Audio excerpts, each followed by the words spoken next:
Good evening, Greg. It's kind of interesting when you think that the same industry that put Albany on the map is accused of not really helping the city pay the bills. And on the Senate Health Committee is Senator Kemp Hannon, who's just walking in. Senator Hannon, yes. If you don't mind, I have a quick question for you. Yes. You've had some reservations about how this is going forward. From here, though, there is still a lot of pain that some people have to endure. One woman we spoke to today is not back in her home that she had been living in over the last 2 years. The most she got from FEMA since then, she tells us, $55. Liz, well, Brad Blowett is from Waterville. He says he's been without insurance since the plan he had was discontinued at the end of 2013. The Affordable Care Act forced him to find a new one. Like many, he had trouble just getting onto the website, but that was just the beginning, and he's reminded of it every time he walks out his front door. No new signs this morning in the search for the missing Malaysia Airlines plane. The desperate attempt to pinpoint the plane's location could become even more difficult because batteries in black boxes may have finally died. We'll be here to update you on what happens, and of course at 5 o'clock bring you the story of how these firefighters stayed warm, or at least fought through the cold to fight this fire. I hope you can see this with the cars going by, but right now there's Senator Bruno walking out of the courthouse now. You can see other members of the news media waiting to speak to him about his general thoughts after the first day of jury deliberations and closing arguments. There is no gag order specifically on the senator. He is allowed to share general thoughts with the media. There was a little bit of confusion about that in the beginning. He can speak to the media. He doesn't speak specifically about the trial, but he has a shorter trial day. So long as he does not abuse that, according to the judge, he is able to make some general comments, as you see him doing right now.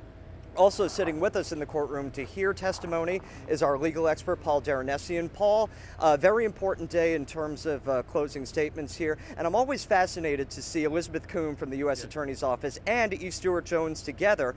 Very different styles. Could you explain them and any impact that might have, their style of speaking on the jury? We saw two very excellent attorneys. One of the things that I know you've learned is that our area is in a very unique and vulnerable position when it comes to this. It is geographically, Greg, perhaps more than anything else. You could call it a heroin highway of sorts, because downstate drug dealers are making a lot more money coming up here to the north. So actually, I took a drive to Vermont to find out how police there are handling what the state's governor there is calling a crisis. The mood was as somber as the sky for David Kniff's final journey. He was a 9-year veteran of the state police force. In that time, he became a family man and a professional many who knew him looked up to.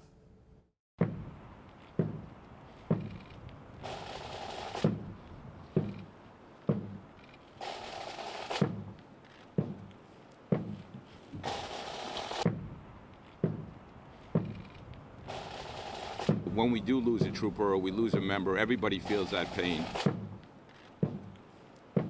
Anyone familiar with the state police will tell you this is a family. These brothers and sisters take on now in a special way the loved ones David Kniff leaves behind. His wife stood tall, her 2 young sons, aged 6 and 4, wearing Stetsons as their father would, doing the job he was so proud to have. He was a very hardworking, dedicated trooper.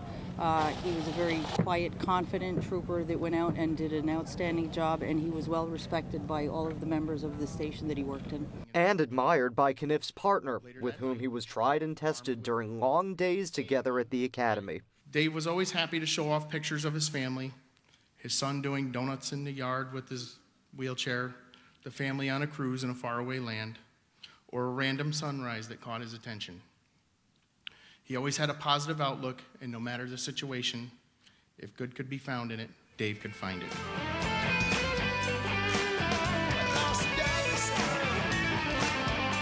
He found joy playing the guitar. Those at his funeral saw him do it one more time on tape from a church service. His pastor said anyone who thinks of Dave smiles when they do. When you see him with his kids, it kind of gives you the encouragement or the resolve to be a better father or parent on your own. His troop commander wants to carry on his legacy in a similar way. They lost a brother, they lost a family member, but sometimes I think that in paying respect to him, that they're going to go out and do their job and work harder just to honor him. And the loving wife, the little boys still here, hold on to their faith. We talk about this not as saying goodbye forever, but we all understand, and the boys understand, they will see their daddy again.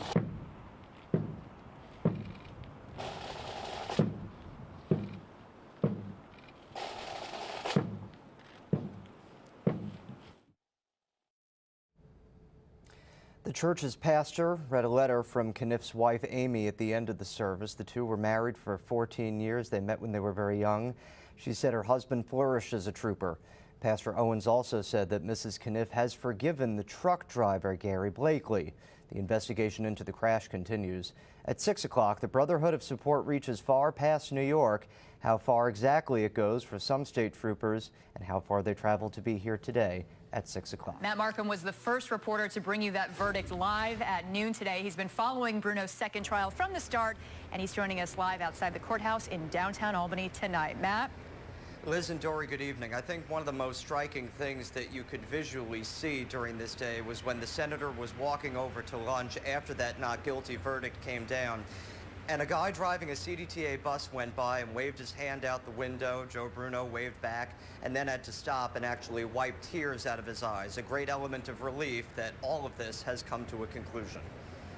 I cannot describe to anybody what it feels like to have the government, the federal government, day and night on your mind, that their mission is to put you in prison.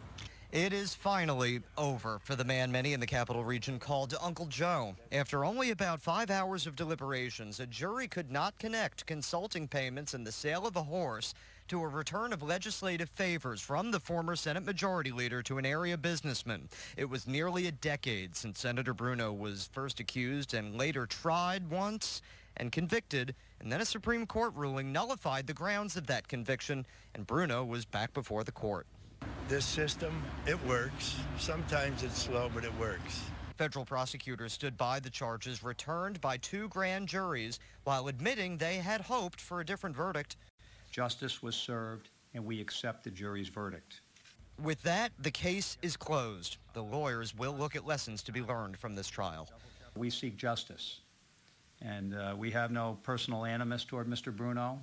We understand his popularity, but we don't rely on subjective factors to determine who is going to be prosecuted. We look at the facts of the case.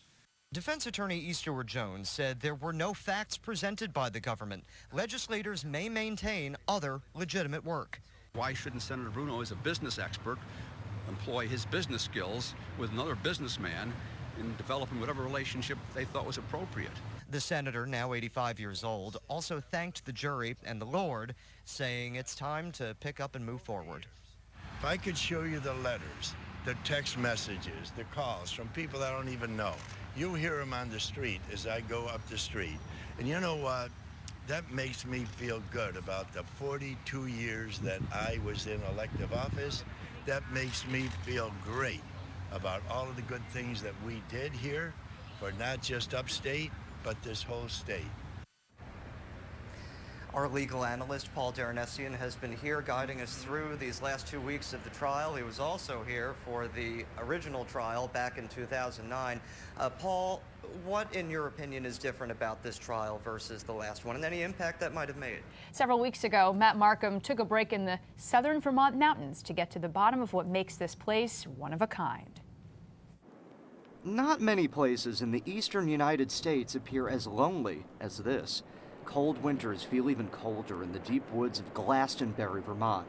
Linda Gallagher is one of 8, yes, 8 residents. I think it's an extremely unique place. We've traveled around a lot. I don't know if I've ever seen another place that's quite like this because of the history of it. Geographically, the town is rugged wilderness. In the late 1930s, the state unincorporated Glastonbury. Its only government now, one resident appointed supervisor. Here's a settlement that had been prosperous and populated, and suddenly now it's abandoned, which gives it the, the name of a ghost town. Tyler Resch wrote the book on Glastonbury's history. Timber logging and charcoal production put the town on the map, even though Glastonbury was really a whole other world. And it was very much like a cowboy town out west, and very much a young man's place. It was not very many women. And it was kind of a wild place. There was a hotel, busy kilns burning, the fruits of the forest, but once the trees were gone, so were the people. Linda has some of the only remaining reminders that this desolate mountain once boasted a busy town. The original house was the town hall, and We believe it's around circa 1830. But what adds to Glastonbury's mystique is mystery. There have been several unsolved murders and disappearances in this area, including one which led to the birth of the Vermont State Police. Paula Weldon, who disappeared in December 1946. The young Bennington College student took a winter hike in the mountains. Her body was never found, despite a search. It had been in the hands of the sheriff and the state's attorney, and there were some questions about, the quality of the search and so forth. 1 year earlier, another person just vanished. A guy named Mitty Rivers, he was deer hunting in the fall, and he disappeared. No body was ever found, nobody was ever accused. It's extremely windy here. We get winds that change direction constantly. So I can understand how someone might get lost up in the woods. At the same time, claims of the supernatural in a so-called Bennington Triangle add to the ghost town storybook, UFO sightings among them. Linda might believe it, and the thought that her hidden hamlet might not be isolated at all. Just some odd lights in the sky a couple of times, but nothing that lingers. I keep looking for Bigfoot, but I haven't seen it. Matt Markham has her story of desperation and inspiration. Nauseous, just physically ill and worried. It was this whole, like a wave just hit you. They're the only words a mother named Kate could find when she walked into her son's room to check on him one night while living in Greenville. What she saw was her beautiful child kidnapped by heroin. It dawned on me when I saw him lying in bed, he had no shirt on, and I hadn't seen him without his shirt on in a long time. And there were all the marks on his arms. They were swollen, they were black and blue, and it was like somebody just punched me in the stomach. There was no doubt of what it was. Until then, Kate had noticed her son's mood had begun to change. By the time he got into high school, his personality changed dramatically. He was classic, what they'd say, grades going down, in school, not really liking his teachers or his classes. Friends were different than they had been. It was just a different person. If learning of his addiction wasn't bad enough, the other shoe would soon drop, with Kate's daughter, 3 years younger, resentful of what had happened to her brother. I brought in the mail, and there was a letter from an ambulance company. And I thought, what in the world? And she wouldn't tell me. And a couple of months later, somebody said, oh, didn't you know she had overdosed? She was in the hospital for 2 days. They fought through detox and rehab. It's a battle. It'll be a battle for the rest of, his life. She began reading everything she could about heroin, addiction, the struggle to overcome it. She found strength in Al-Anon and Nar-Anon meetings.